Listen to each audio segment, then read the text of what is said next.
Get over here! Welcome everyone to another episode of Let's Play ARMS, this time not featuring the Grand Prix mode because as of this point, and a lot of you probably already know this by now, I'm gonna clear that data because I've been doing some practice, we pretty much cleared out every single Grand Prix mode with every character in this game. Some on level 5, some on level 6, and Twintel at level 7 as you can tell, which was balls hard, but it was worth it. Maybe. But anyway, this episode is not going to be anything crazy or anything like that. We're just going to go through kind of the gallery, to be honest. Like, maybe some of the badges as well, because apparently the badges have some hidden lore as well. For example, one of the ones that I personally like is this one where it's Twintel versus Lollipop. Because, like, you know, Ribbon Girl and Twintel, you got Max Brass and Springman, because you're like, you know, you got rivals, you got partners and things like that. Which is cool. I actually really like that. But today's focus is going to be here in the gallery. So off screen, as I mentioned in the last episode, I went ahead and unlocked every single art piece in the gallery using the in-game currency. And we're just going to take a look at them. We're basically going to be like, you know what? What's the world of ARMS actually like? What exactly is it manifesting? Like, what kind of themes can we see here? Things like that. Also, a lot of this art is just really cool. So, starting with this one, so this was the first promotional art, I believe, for ARMS, if I recall, and this features the first 5 characters that were ever developed for the game, being Springman, Ribbon Girl, Mechanica, Ninjara, and Master Mummy. 5 fabulous ARMS fighters showing off their stretchy arms. After that, yeah, this was from the first, I think this was from the launch trailer, or like the teaser trailer for ARMS itself. This is a really cool shot, actually, of that trailer. Excuse me. I'm gonna be talking a lot in this episode, so you guys might find me pausing a little bit just to take a sip of water. Stay hydrated, kids. So, we got a couple of debut shots here as well. First of all, Springman's debut. At a glance, one can sense Springman's nervous anticipation and focused determination. So, a lot of people, I guess, would easily say that, like, Springman is the Shoto of this game, and he really is.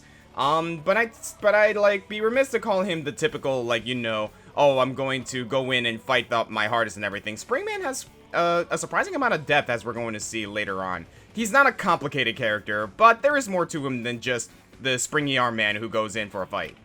Speaking of which, Ribbon Girl. At a glance, one can immediately grasp Ribbon Girl's ability to capture the hearts of her fans and strike fear into the hearts of her opponents in equal measure. Not gonna lie, this is a cool piece too.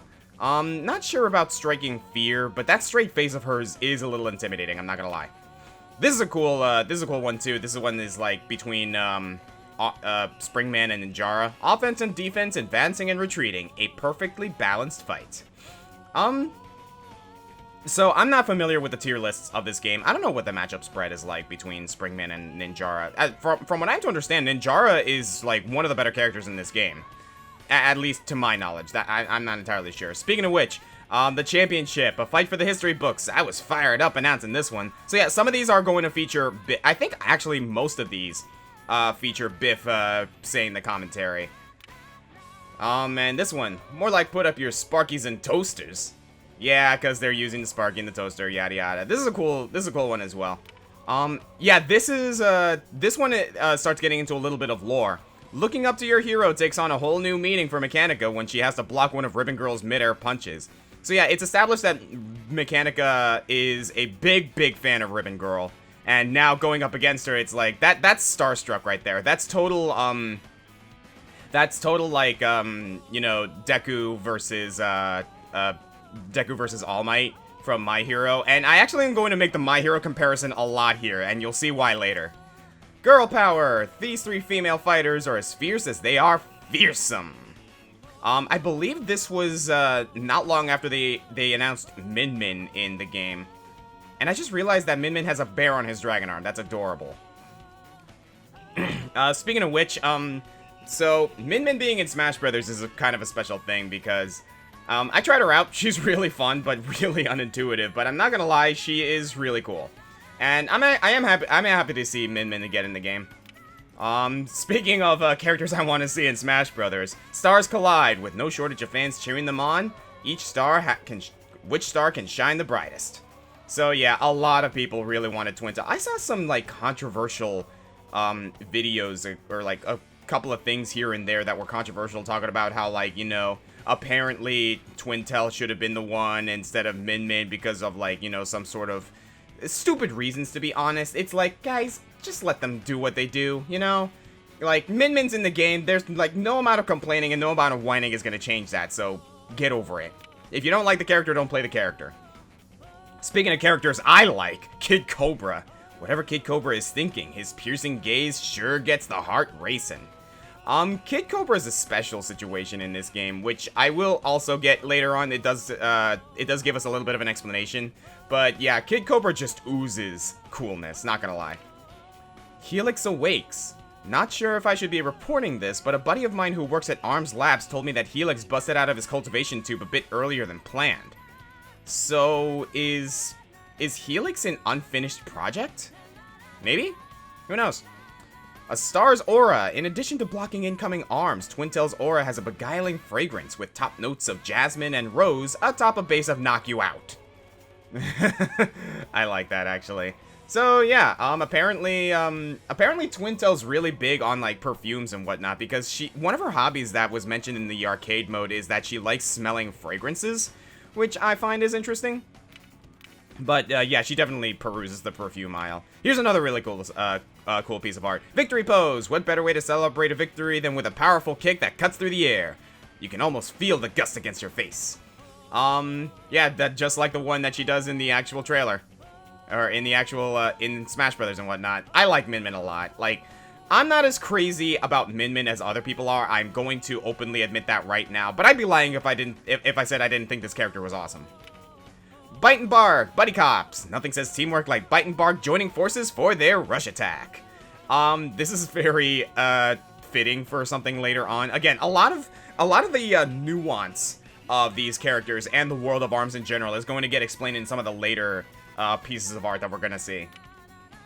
An elegant afternoon. Everything Twin Tail does, she does with elegance and grace. Just gonna say right now, the whole pinky thing, you know, extending your pinky to, you know, appear polite, that's a myth. If I recall correctly, I could be wrong. Do not take my word for it, but I believe the spreading out, the extending of the pinky is not so much a sign of politeness, but rather a sign of superiority in nobility. At least as far as I'm concerned, I don't know. So, like, at least that's what I heard. Don't take my word for it, please. Behind the scenes, some fighters can't stand reporters visiting them in the locker room, but Springman is always up for a little arms chatter. He's the best. Yeah, it's commonly associated that Springman is a very good sport. Just, like, inside of the ring and out. Aw, Biff getting an autograph from Ribbon Girl. I think that's Mechanica in the background, too. I can't believe this happened. I'm still freaking out. Aw, that's adorable. One good deed, a true ninja takes every opportunity to protect those in harm's way, even if they're unaware. Yeah, that's something about Ninjara that I find is really nice. They basically make him out to be this sort of like ninja vigilante that is like, hey, like I'm the one, I help people out. I do what needs to do. I like try to be a good Samaritan, but I don't need people to know about it. That's just how ninjas work, you know? And I like that. Party time! Check out the scene from ARMS League end of the year party. Looks like they don't mess around with catering. Yum. Okay, so these are all Helixes or something? Not sure. Because all I see is Helix eating what I'm assuming is ramen from the Nintendo Noodle Shop. Yeah, it's actually called the Nintendo Noodle Shop. We see that later. Speaking of which, no better reward for a fight well fought than a delicious bowl of piping hot ramen. Not gonna lie, guys, after playing the Min Min episode and after watching the trailer for Min Min and Smash Brothers, I wanted a bowl of ramen. I haven't had a genuine bowl of ramen in a long time, and I really want some, but this darn quarantine. Soon enough. I'm definitely taking Amber out for ramen sometime soon. Taking a breather. When wearing her fighting suit, Mechanica has to be careful that the suit doesn't overheat. And that she doesn't overheat either. Yeah, it must be hot in that thing. Speaking of which, stay hydrated, kids. Be sure to drink water, always. Style points. Okay, I'm gonna say this much right now. Seeing Misango in a suit like that is awesome, though he clearly doesn't look comfortable in it. Check out Misango wearing a suit from Twintail's fashion line. My bow tie is also from her collection. I love her stuff. That's really sweet, honestly. Like, I like the fact that Twintail back there is just like, ah, this is awesome. And like, she has her own fashion line. Yeah. And not gonna lie, Misango looks pretty awesome. If, again, very uncomfortable. He clearly is not used to wearing a suit. Puppy love. It's hard to play it cool when you got flashing red lights on your head. Oh dear. So is Bark trying to, like, sweeten up that, that little puppy there?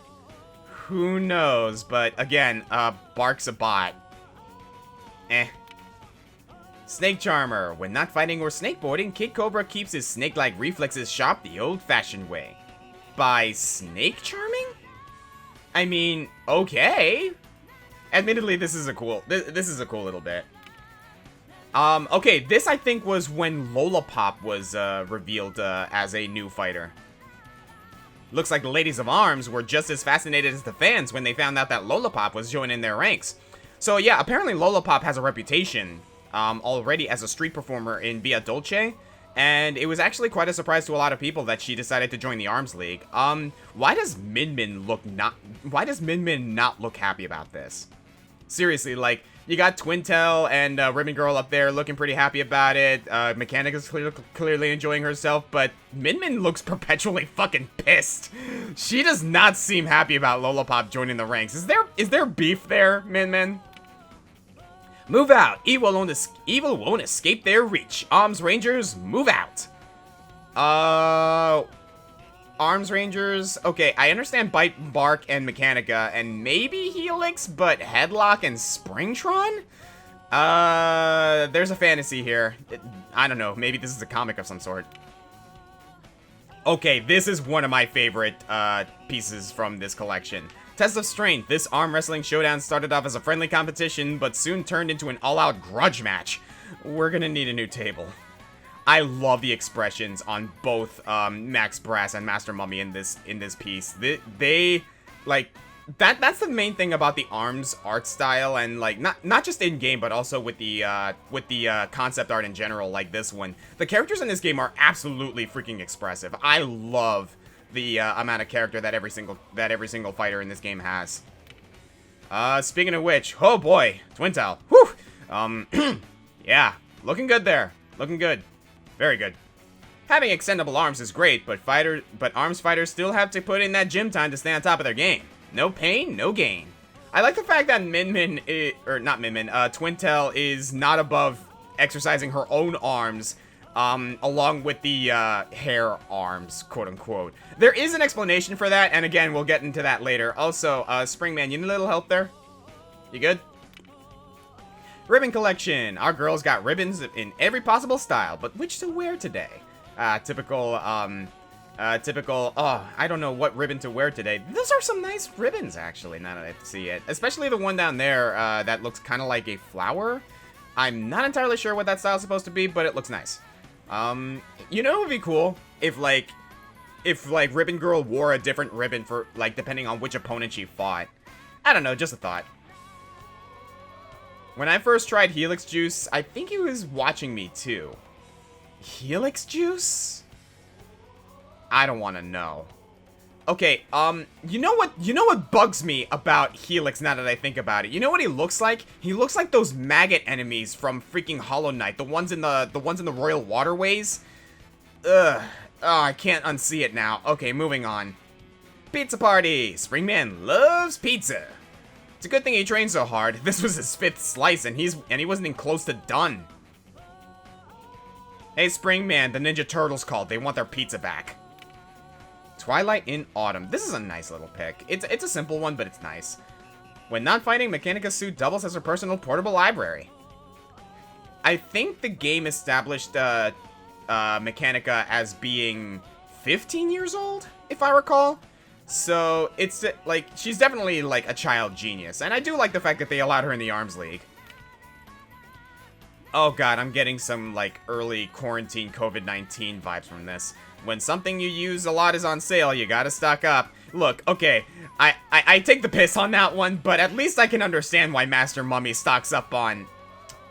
Actually, now that I think about it, I don't think that's toilet paper. Is it tape? It looks like tape. I think that's tape. I'm gonna go with tape. Kids love her. Min Min is super popular with the kids, which is no surprise given that noodles and dragons are about as cool as it gets. She looks so nervous. Aw, that's adorable. Yeah, like I said, I like Min Min a lot. Is... You okay there, Min Min? You look nervous as heck. Springman Cave. Or Spring Man Cave. Oh, I get it. Check out this rare peek into Springman's apartment. Looks like he keeps up with arms even on his days off. This is cool. This is really cool. Again, like not a like spectacular piece, but it is nice to see this kind of thing with the characters. Like this is the kind of thing that I wish more games did. Is that okay? Yeah, these characters are fighters. They all fight each other. They have like these they each have their own stories, but at the same time, do they really need these complex narratives or like, you know, this crazy amount of lore or something? No, we can just see them like, you know, chilling out. And that's what I like about ARMS, like in regards to its world, is that these characters aren't like trying to save the world. Hi North, you're playing Darkest Dungeon. These characters aren't trying to save the world or, you know, try to like, you know, prove that like, or like stop some sort of crime syndicate or anything like that. No, it's a league, and and they're just here to like, you know, prove that they're the best, and they got their own lives too.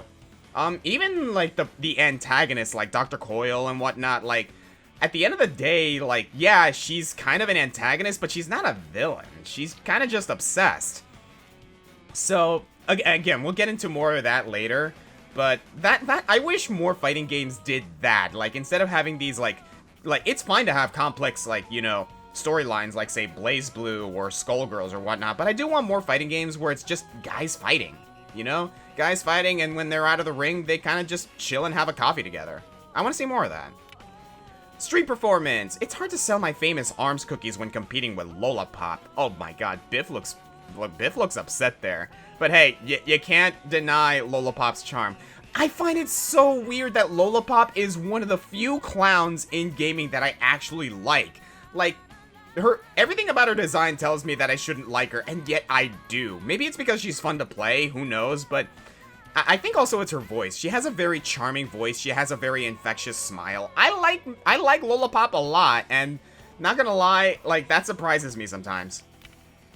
Popularity contest, the 3 most popular fighters in the latest rankings published by the ARMS League. Our spring hero doesn't look too happy about being number 3. Use it as motivation, man. It does not surprise me that Ninjara would be number 1 and Kid Cobra number 2. Not bad. Not bad at all, guys.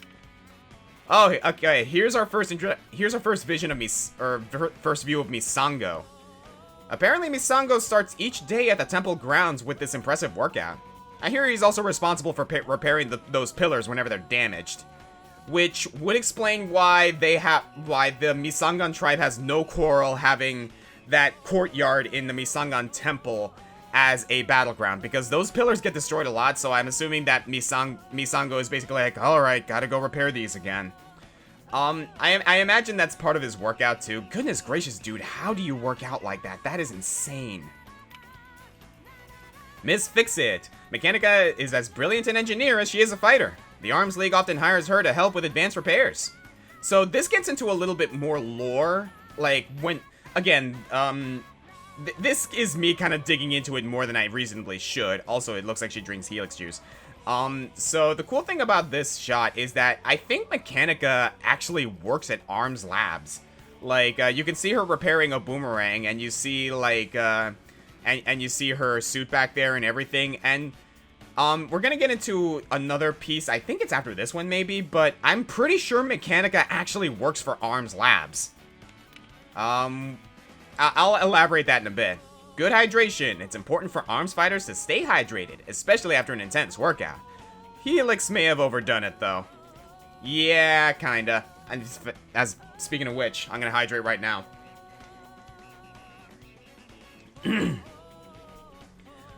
Stay hydrated, kids. Yep, right here, this one. Headlock got you in a headlock? Sounds rough.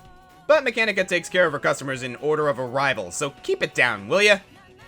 So yeah, you see Dr. Coil back there, kind of like smiling. She's fixing Springtron of all things. And like even Headlock is getting involved, like with Bite and Bark, and it's like, yeah, I'm pretty sure Mechanica actually works for ARMS Labs, especially because during the arcade run of Dr. Coil says, "Become my student," to Mechanica. So yeah, she has to work for ARMS Labs. I think there was a piece earlier that said that, like, you know, the ARMS League does bring her in to help with repairs. I'm pretty sure she could get a job at ARMS Labs easy. Springman can be kind of a goof, but when a serious situation arises, he doesn't mess around.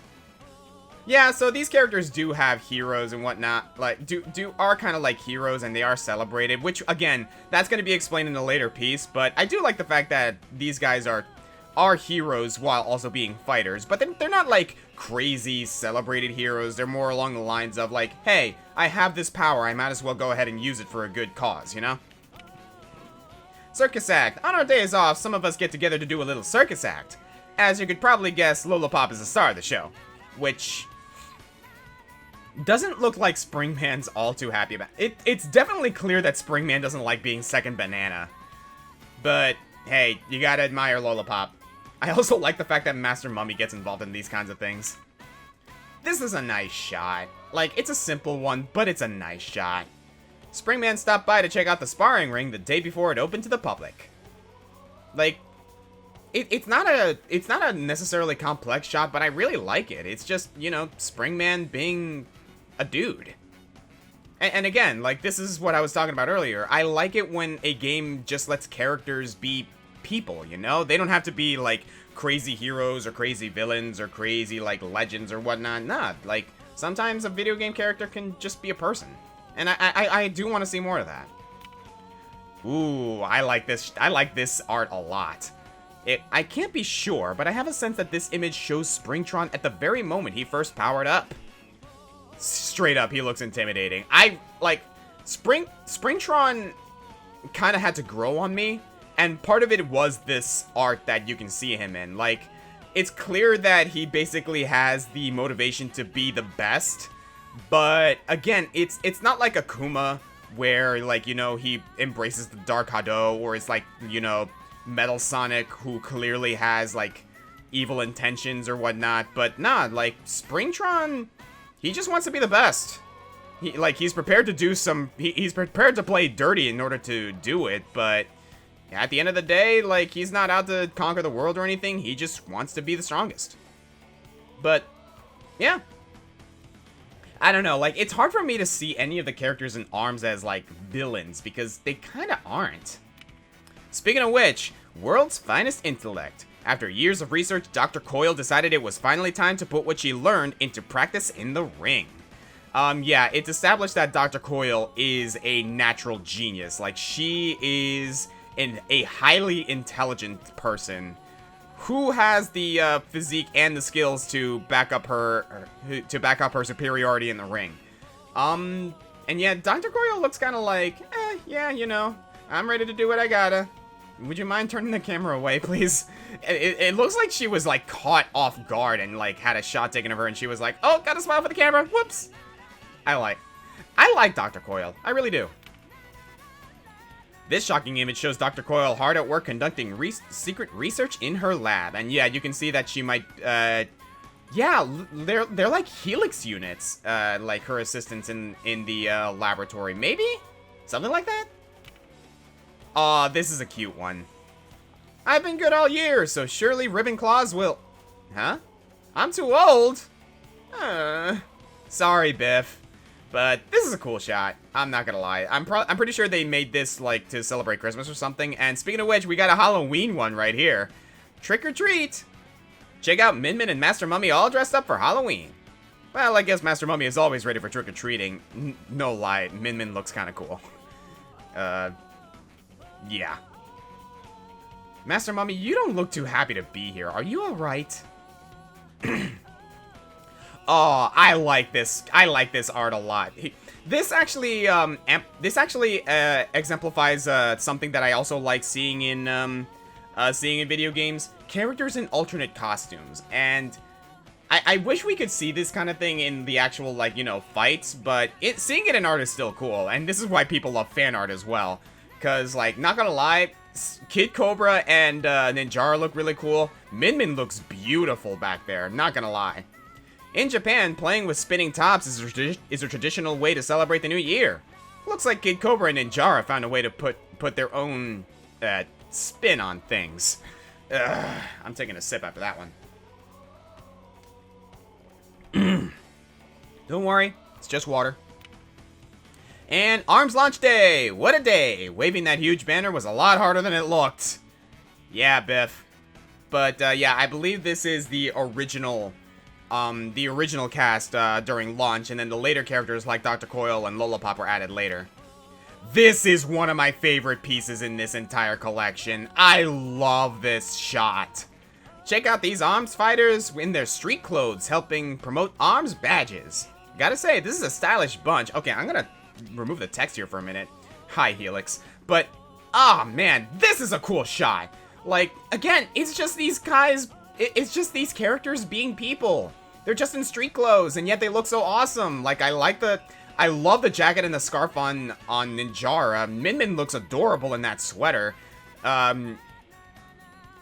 Excuse me. Springman looks great in that shirt and jeans combo, and oh goodness gracious, Ribbon Girl, you are looking styling, girl. Whew. Yeah, this is a very stylish bunch. I really like. I also like the expression on Ninjara. He's just kind of like has that suave face on him. Yeah, this piece was created for the Japan Expo in 2017. This was a thank you note we made for those who checked out ARMS at a special event. And, I believe this was also something? That tower in the background sure looks familiar. Yeah, I think that's Helix. And here's a neat image of all the ARMS fighters together. We made this to thank everyone for supporting our crazy new sport. Yeah, all in all, like, at the end of the day, ARMS is a kind of a niche game with a niche following, I'm not gonna lie, but still, I'm not gonna deny that I actually do think this game is cool. There's a lot of hints towards, like, maybe a sequel happening eventually, especially now that Min Min's in Smash Brothers. I wouldn't mind a sequel to this game. Maybe, like, clean up some mechanics, you know, just... I want to see a few things polished up, and I wouldn't mind the sequel. I really wouldn't. Okay, so here we start getting into the lore and the world of ARMS, and this is ARMS Lab's confidential information. The earliest materials we have relating to the ARMS ability date from 1500 years ago. However, some experts believe that it has existed for at least 4,000 years. The hallmark coiling like a spring phenomenon can be found not just in people, but in animals and plant life as well. So yeah, we see like these kind of like ancient pieces. Like I'm definitely getting some Da Vinci vibes from some of the drawings here. You can see a couple of animals getting the spring coil thing, and I'm pretty sure that's Biff right there. I mean, maybe an early version of Biff, but I don't know. I'm honestly not sure, but this kind of thing is really cool. The number of people with the ARMS ability is rapidly increasing. Currently, 20% of the population is affected. Considering that some of those affected may not yet have reported to the ARMS League, it may even be higher than that. Though once deemed an oddity, in this day and age, the ability is considered a gift, and those with it are strongly admired. Which would lead to Springman, Ribbon Girl, and all that jazz, like, you know, them kind of like being praised for what they do. Speaking of which, this also leads into my comparison to, My Hero Academia. Like, I like to think that the ARMS ability that this game describes, quote-unquote, are like quirks, and they manifest in different people at different times, and I believe we're gonna get to that in a bit. The arms of those with the ARMS ability transform into either something deeply connected to the individual, quote-unquote, or something that was nearby at the time of their awakening. Or at least, this is the current theory. However, there are some known examples of cases that do not follow this pattern. An investigator is currently shadowing one of these outliers. Report to follow. So, yeah, like, it's a weak explanation, I'm not gonna lie, but this also explains why Min Min has noodle arms, why Ninjara has chain arms, because, you know, the chains, why Ribbon Girl has ribbons for arms, Master Mummy has tape, that kind of thing. As previously stated, the ARMS ability is nothing new, but ARMS as a sport only dates back about 120 years. One particular attribute of the ability's nature had previously prevented competition, but all that changed thanks to the special masks invented by the ARMS Ministry, what we call ARMS Labs today. So yeah, that's something that a lot of people pointed out about my thumbnails for this series. My character's not wearing a mask in the thumbnail, so it's like, how are you controlling your arms? And I'm like, I don't know, maybe contact mask or something? Maybe I am wearing a mask and you just don't know it. But, no, I'm not gonna mince words. I forgot about that. Actually, I'm not even gonna say I forgot about it. I didn't know about that detail until I started, like, looking through the lore of this game. And until people pointed it out, and I went to look it up, and I'm like, oh, whoops. But it's no big deal at the end of the day. I actually don't have the ARMS ability, so I think I'm good. The ARMS ability often emerges overnight, with those affected discovering their transformation upon waking up. Awakenings are most common during the teenage years, though in some individuals the ability has lain dormant for as many as 74 years. Some are even born with the ability, though this is extremely rare.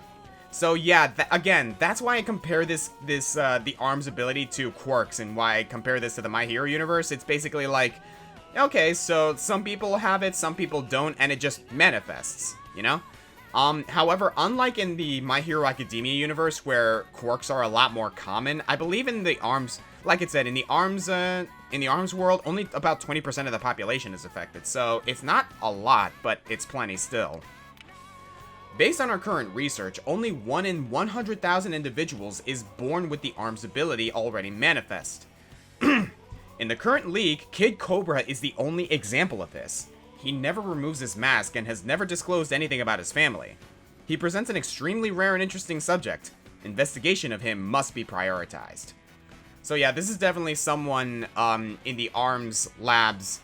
This is definitely an ARMS labs researcher talking about all this. Excuse me. But yeah, Kid Cobra is the one character in the game who was actually born with the ability. And people say that's also why he has such a unique build, quote unquote, compared to a lot of the other characters, which is interesting. Excuse me, hydrating. But it also might explain why he has different colored eyes, though I don't think that's ever explained. The issue of arms unraveling and changing shape without regard to their subject's will was solved by the invention of special masks, which allowed for sparring via extendable arms. As a result, formalized competitions quickly gain momentum. In the present day, these masks are provided by those with the ARMS ability free of charge, manufactured by ARMS Labs, and distributed by the ARMS League. So yeah, that goes more into the whole mask thing and why only characters with masks can control the arms and whatnot. Which, by the way, a lot of people pitched a fit about that in the trailer for Min Min, because Min Min wasn't wearing her mask during all that, and it looked like she had regular arms, which, yeah, should not be the case, but at the same time, guys, come off it. I don't think Sakurai knew too much about arms and whatnot, so give him a break. A trailer's a trailer, Min Min's in the game, that's what's important, don't worry about details, you know? The irises of those with the arms ability take on a spiral shape. This led to the hypothesis that the ability could be controlled indirectly via the eyes, leading to the development of special masks. In order to prevent their misuse, the underlying technology is a closely guarded secret only disclosed at the discretion of Dr. C. So yeah, that's another detail that I didn't get into, or that I neglected with my thumbnail when I commissioned that from Ignis. I didn't have spiral eyes either, which, again, I didn't know about that. But that also explains why characters like Master Mummy have the irises, but characters like Mechanica don't, because they actually don't have the arms ability, which we'll get into in a bit. The ARMS Ministry named the new sport that was created around the unique extendable arm ability simply ARMS. When the sport gained enough attention to sustain a professional league, the Ministry changed its name to split into two organizations. Tournament organization and fighter development would become the job of the ARMS League, and the foundation of research and the ARMS ability and the development of related products became the focus of ARMS Labs. And by the way, I'm pretty sure that's Max Brass right there. That's interesting. Oh, here we get into Twintel, and this gets interesting. There are no other known cases of the arm's ability appearing in hair. Subject has refused requests for examination 3 times so far.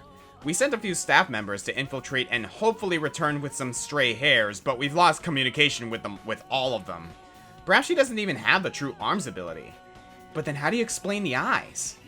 Yeah, don't mess with Twintel. She does not like being messed with. But yeah, so Twintel's the unique example of, like, she has regular arms, but the arms ability appeared in her hair for some reason. And she does have the spiral eyes, so she has the ability. Yeah, Twintel is an anomaly in this game, like, clearly, which a lot of people are, like, a lot of the background characters in the ARMS labs are like, what the heck is her deal? It's never openly explained, I don't think. It remains a mystery, and I'm okay with that. Like, we don't need an explanation for everything, but I would be lying if I said I wasn't curious. The weapons used in ARMS, also called ARMS, were initially basic boxing-type gloves in the early days of the sport. In the modern era, however, a wide range of different arms with unique characteristics is available for competitors. The contributions of private corporations had a lot to do with the increased variety, but it's also well known that without the technical support of ARMS labs, there would be nowhere near the variety of arms currently available today. So yeah, that's a funny little tidbit there. I'm pretty sure that private corporations, or one of the private corporations involved, had to be Mechanica.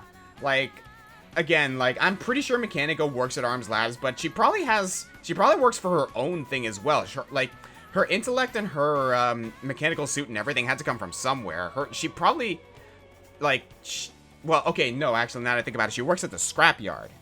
But I'm pretty sure, like, now that I think about it, maybe the scrapyard got involved with the whole thing as well? Who knows? Recently, some fighters who do not possess the true arms ability have emerged in the professional ranks. Colloquially, I think that's how you pronounce that, these competitors are referred to as the second generation. Mechanica and the test subject Helix are among them. Their rise has had a massive impact on the sport, inspiring even more interest from fans. So yeah, by the way, I love the fact that, like, Mechanica's early schematics, quote-unquote, is just little child drawings of her making her suit, and she has a picture of Ribbon Girl there. That's adorable. But yeah, Mechanica is one of the few examples in this game who doesn't have the true arms ability, so she has to make do with a suit. As for Helix, maybe he doesn't have the true arms ability, but rather is a manufactured version of it. That's the best thing I can come up with. Even among second-generation fighters, Bite and Bark are unique. They showed up to their pre-Grand Prix inspection in their combined form. Having passed that, we were unable to stop them from participating even after the truth of their partnership was revealed. It may be time to reevaluate how we conduct those inspections. That said, the commission's a big fan of theirs, so perhaps nothing will change. Yeah, I like that idea. It's like Bite and Bark showed up to the Grand Prix inspection in, like, with Bark being the head. But it was like, huh, no, those two are actually partners. Who would have thought? Can we allow this? And Max Brass came in and is like, yeah, they're awesome. Keep them on. Ooh, like, it's fine. It's just a bigger challenge. That's my headcanon. Headcanon. Ugh. Dr. C refuses to fully reveal himself to us, so we've done some research in secret. They're a once-in-a-generation genius, the youngest in history to rise to the top of ARMS Labs. Unconfirmed rumors abound, such as possessing 52 doctorates, and lacking the ability to taste food. So yeah, that's an interesting little detail about Dr. Coyle. She apparently can't taste food, which would explain why the ARMS Cafe in Via Dolce is not too successful. One, because Lollipop kind of, like, takes all the attention away from the ARMS Cafe, and two, because apparently when they did a taste test, or a taste testing thing, to test some of the food out, Dr. Coyle was one of the participants. She can't taste food. Oof. The special masks used by ARMS fighters allow them to maintain their arms in a coiled state. If the mask is removed, their arms become nearly impossible to control, coiling and uncoiling at random. If you discover you have the ARMS ability, please contact the ARMS League Outreach Center by phone immediately. So yeah, that goes into the whole thing with, like, the masks, in that if you remove the masks, apparently you basically lose all control of your arms. And that's also why a lot of people pitched a fit about the Min Min trailer. I just gotta ask, though, how do you wash under there? Like, you gotta remove the mask at some time, right? Just a thought. Okay, so here we have the start of secret weapon research. Project Wearable Weapon, intended for use as a sparring partner for fighters, has been initiated. In essence, we created the ultimate sandbag. Dr. C is the project lead. This is my first time working with them, so I'm quite excited. Will the average fighter be able to control so many arms at once? This will be our initial challenge. So yeah, like, if you look closely at that front picture, you can see that, like, it kind of looks like designs by Headlock, and you can also see it in the notes above that. The original design was supposed to be a chest piece, not a headpiece. And I believe that is explained here as well. We're no closer to overcoming our initial challenge. A method of forcibly boosting brain power was proposed, but Dr. C dismissed it. We begun tests based on their idea of expanding the thought capabilities of the device. We've also modified the device from being worn on the torso to instead being placed atop the head. The doctor responds to our communications promptly, but refuses to appear before us. It's a bit unnerving. So, yeah, apparently Headlock was supposed to be some sort of, like, brain expansion project or something like that, which, thinking on it now, is kind of unnerving. I'm actually glad Dr. Coyle was like, yeah, no, we probably shouldn't do that. The prototype has escaped. Now able to think, Headlock has disappeared and seems in search of something. This is an emergency. However, the doctor's interests have already moved elsewhere. We've been instructed to create a version that can be more easily equipped and unequipped. We'll leave the escaped Headlock for the fighters to deal with. In the end, I suppose it will have become a sparring partner for them after all. So yeah, those three were basically just kind of like insight into the development of Headlock. And yeah, it seems like Headlock has some level of sentience. Maybe he just has an unending desire to fight. Now here we go into the end screens, and I want to play a little game with you guys. The end screens for each of the fighters has something special in that you can always find Biff in each of these. So let's play Spot the Biff, and we can already see it right there. A long-sought victory finally realized. I was almost as happy as he was. Yeah, I think this is the commentary of Biff at this point, along with like a lot of the others. Ribbon Girl Grand Prix. What better way to celebrate with your fans than with a concert? I know people who know people and scored a front row seat. And yep, there he is, right there. That's not a front row seat, Biff. That is backstage, isn't it? Eh. What a magnificent display of ninjutsu. You know, I've been thinking about enrolling at the ninja college. How well would you do, Biff? There he is, right over there, all the way to the left. What a miraculous reunion with his family. What a miraculous reunion with his family, thanks to seeing Master Mummy on TV. It was super emotional. Thankfully, they had plenty of gauze to dry their eyes. Yeah, that's something about Master Mummy that I found interesting. That, like, he was apparently some undead, maybe? Like, is he actually undead, or is that just a costume thing? No, I'm pretty sure he is actually undead, and that's why he can heal. But apparently, like, he rose and he wanted to search for his family, and they actually did. He found his family. Cute. And of course, yeah, there's Biff interviewing them. Min Min's victory brought tons of new customers and rave reviews to her family's Nintendo noodle shop. And yep, you can see Biff right there all the way to the right behind Min Min. This is a really cool image of Min Min, I am not gonna lie. After her victory, everyone wanted to know more about Mechanica's fighting suit.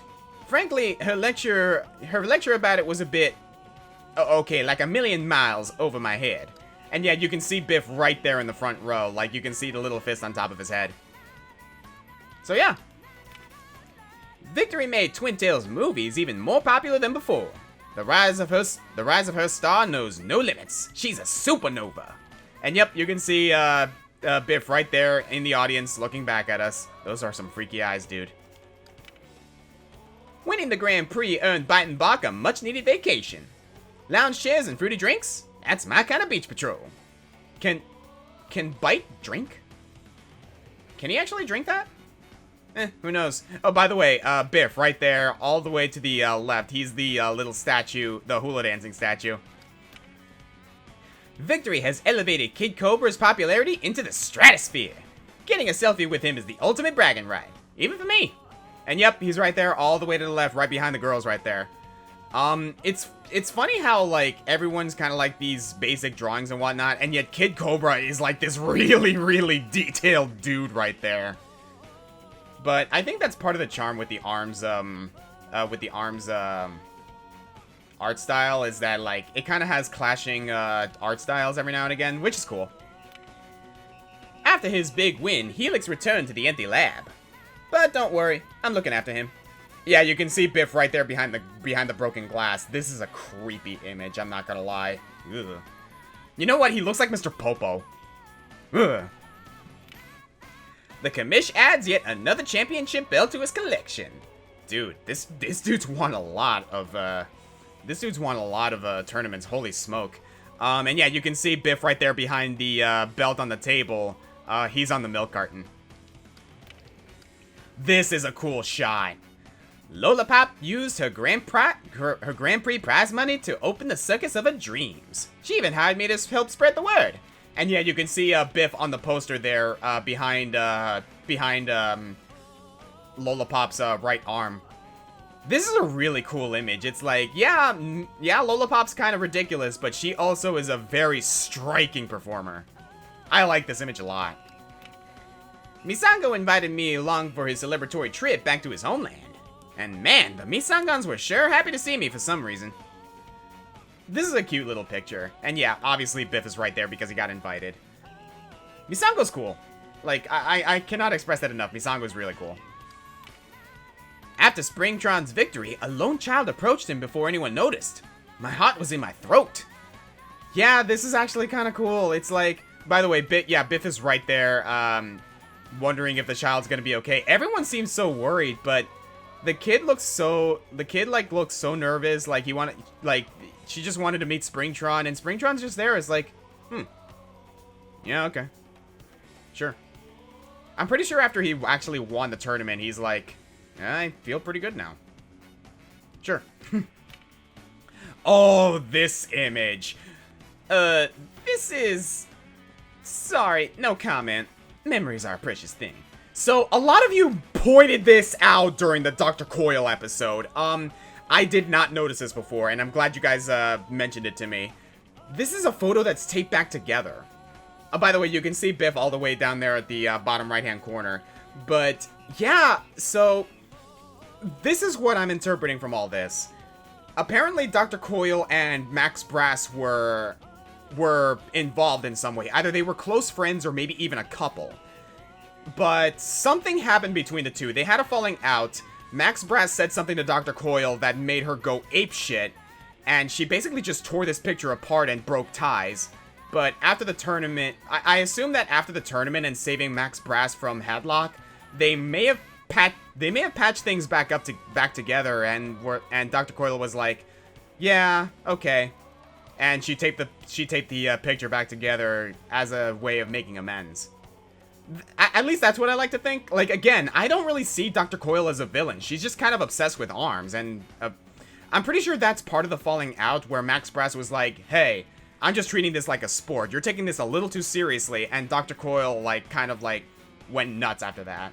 By the way, apparently Dr. Coyle's a musician fan. You can see the guitars in the background. And this is the final image. What an extravagant victory banquet. The winner of the Arms Grand Prix is you, of course. And yeah, you see Misango in the suit that Twintel gave him. This is a cool image. Like, you see everyone around. You even see Headlock out back there, probably being sent by Dr. Coyle. Kid Cobra looks really awesome in that tailcoat. You see Springtron back there. He doesn't look too happy to be here. Twintel looks great. Min Min looks fine in that dress. Springman always looks great. Master Mummy and Max Brass tearing up the sleeves on their suits. Ouch.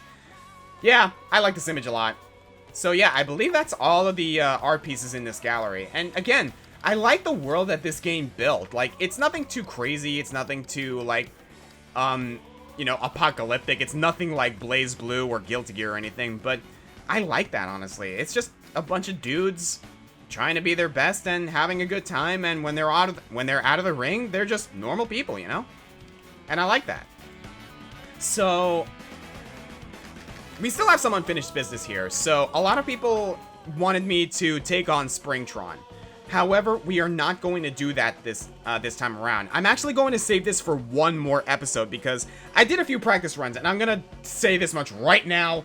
Springtron is going to take me a few attempts. It might actually take me a few hours. So that's going to be a thing I'm going to have to work on over the next week or so. But one last thing I do want to show off is here. This little minigame allows you to get arms for the fighters. Like, for example, I did a couple of practice runs already, and you can see that I actually have, I already have a few options here where I can actually equip some arms for some arms from other characters, like you know, what are these? The Bubs are I believe Bite and Bark's weapons. The Birdchucks are Dr. Coil's weapons. So that's something that's actually really interesting. But I do want to show this off because it's actually kind of cool. So we're gonna go ahead and do it with Springman. Do we actually want to try and equip different arms? Yeah, why not? Here's what I'm gonna do. Let's replace the Boomerang with the Birdchuck. And yeah, we'll go from there. Just to show off how Springman uses the Birdchuck. I mean, this is just something that I decided, like, hey, might as well show off this extra thing. It's actually a fun minigame. And yeah, this is a completionist thing where, oh no, I can't actually use the other arms. I have to use the base ones. Ah, well, never mind then. But anyway, let's do this.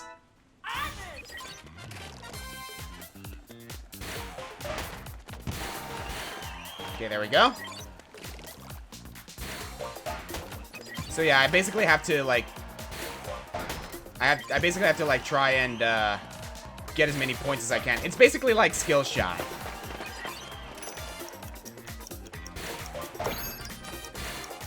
There we go. Okay, wait for it. Yeah. Awesome.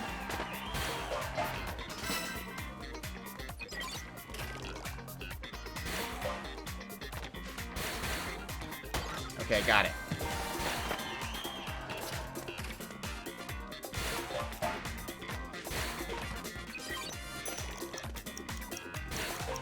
Music here is actually kind of sick too. So yeah, you can also see the symbols on the boxes that represent what arm you're going to get, because or what arm or what character the arm belongs to. So there you go. Sorry, concentrating. Okay, wait for it. There we go.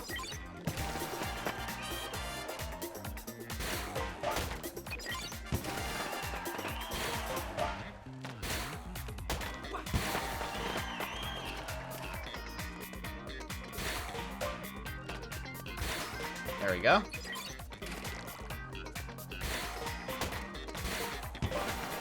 Okay, I'm running out of time.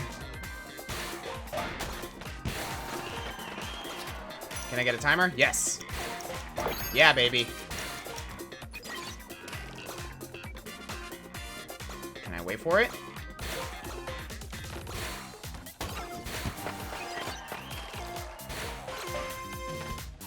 Aw, I couldn't get that last one. That was a good run. That was a good run.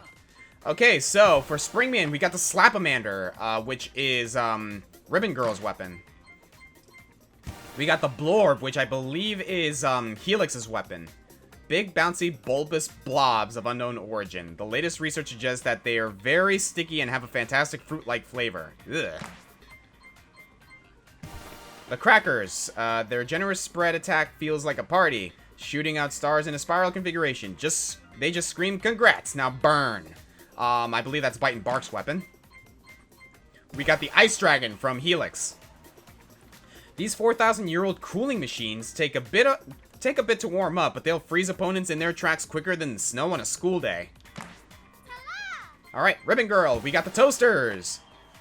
Packing a fiery punch with a good balance of offense and defense. You can't call yourself a real fighter until you master these bad boys. For Ninjara, we got the Clapback. It's finally here, a shield that repels arms. Any attack that hits this puppy ricochets back to an opponent. How do we ever live without it? It's still really difficult to use, though. Mechanica, the Funchuck. Its whirling stick thwacks opponents silly and will switch up its spin during jumps. You may feel the need to yell hi-ya when it's equipped. Wow. For Twintail, we got the Glusher. I believe that's Misango's weapon. If you're a fan of bouncy blobs of goo-like material, you'll love these. For pulsating globes of poison, they're oddly appealing. Okay, for Bite and Bark, we got the Slamamander. Extending across the battlefield like sharply curving whips, these arms snake, expand, and send opponents flying when they connect. I believe this is Kid Cobra's weapon. For Helix, we got the Dragon, Min-Min's weapon. These 4,000-year-old grilling machines spread heat over a wide area, so when you fire them up, take your time and cook your foes thoroughly.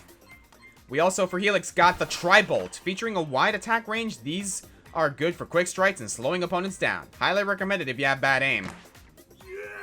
For Max Brass, we got the Hydra.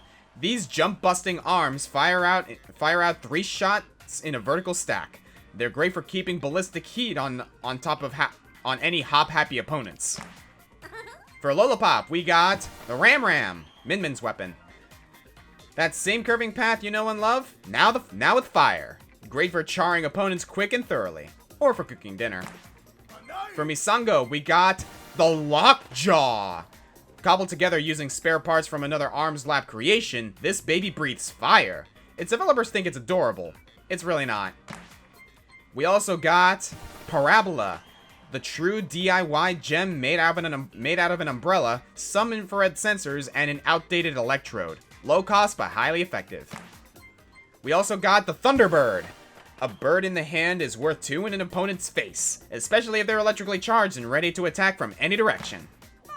For Dr. Coil, we got the Scorpio. A scorpion that scuttles, jumps on opponents, and poisons them. Watch it curl into a little disc as it flies back at you. It's surprisingly cute. I can agree with this. And that is everything. So that was the Get Arms minigame, and yes, there is a whole completion thing with it, but I'm not gonna do that. But there are also some interesting details about those arms that you can actually unlock badges as well based on using arms from different characters. I don't exactly remember some of them. I know a couple of them are like Springman using Max Brass's Roaster, or Twintail using Ribbon Girl's I believe the Party Popper? Either way, like, it involves like characters having some sort of relation to them, and you do get badges for this. I may do that off screen, but I believe that is everything for this episode. So we do have some unfinished business regarding this game, and that involves this bastard right here. So what are we gonna do about this? Well, I'm gonna go ahead and show that off right after I end this episode. So stay tuned after the outro, guys. This has been the Green Scorpion. Thank you guys for joining me for Let's Play ARMS. And again, this was just a bonus episode going through the lore of the game.